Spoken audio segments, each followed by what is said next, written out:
I was a 19-year-old kid and I was miserable. I was in love with my high school sweetheart.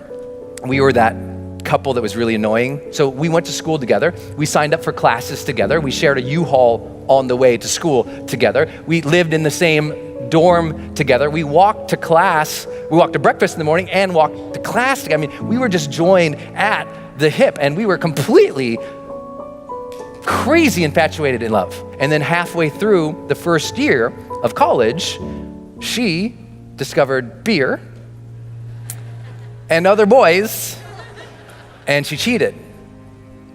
I completely fell apart. I stopped going to class. I barely ate anything, certainly nothing healthy. I stopped studying. I just stopped caring about the world. And I never thought about it until years later. Reading changed my life, because I was still reading. It was one thing that's brought me through everything. And I happened to pick up the school newspaper, and I opened it up, and there was this full-page ad. It was this perfect white sandy beach, turquoise water, big green palm tree. And across the top of the ad, it said, "Escape." Students needed for summertime jobs in the Dominican Republic. So I escaped. I went down there, and one night, my friend Kevin and we hopped into a car after dropping off a client. So we're going down this road, 85 miles an hour in this car, and I still remember all of the feelings of the entire thing, because all the windows were open, and that air was coming in. And then we came upon a corner. We take that corner 85 miles an hour, and that corner became the turning point that put my feet on this stage for you today. Kevin grabs the wheel, he goes, "Hold on!" And the car starts sliding sideways. Kevin's gripping the wheel, trying to make the corner, and all of a sudden, smack. When I came to, I looked over, and Kevin is screaming at the top of his lungs, "Get out of the car, Brendan, get out of the car!" And I look over, and a whole big chunk of his head is open. So I pull myself out of the windshield of this car, and he's screaming over here, and I stand up eventually on the hood of the car, and I look, and I notice all this blood on me, and I remember just looking down, and that slow motion thing's happening. I just thought, did I even matter? And I start seeing all these images of my life when I'm surrounded by people that I care for. There's a cake in front of me. Here's my friends singing, my mom leading them in that goofy song. There's my sister just swinging and smiling right next to me.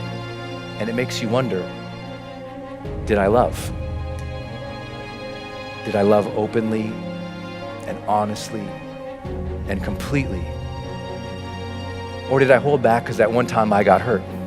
And just as I was about to pass out, I noticed a glint, like a sparkle, something shiny, a reflection in the blood going off the hood of the car, and it made me look up. And there was this bright, big, beautiful moon that night. And I felt like the big guy upstairs reached down to me and handed me life's golden ticket. He reached down and said, "Here you go, kid.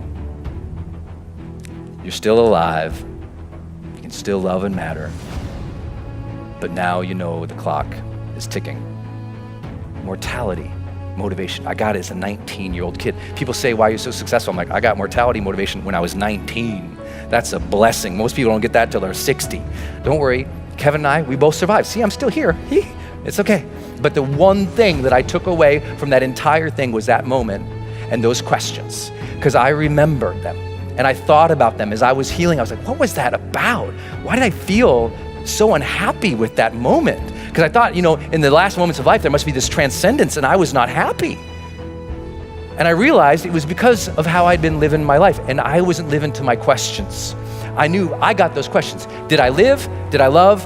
Did I matter? And as soon as I got that those were the questions I'm gonna evaluate myself with at the end of the life, it gave me the power of what my late mentor, Wayne Dyer, taught. The power of intention. That breath you just took, feel it. What a blessing that is, you got that life. What a blessing is you got that breath. And now you just got to earn that blessing.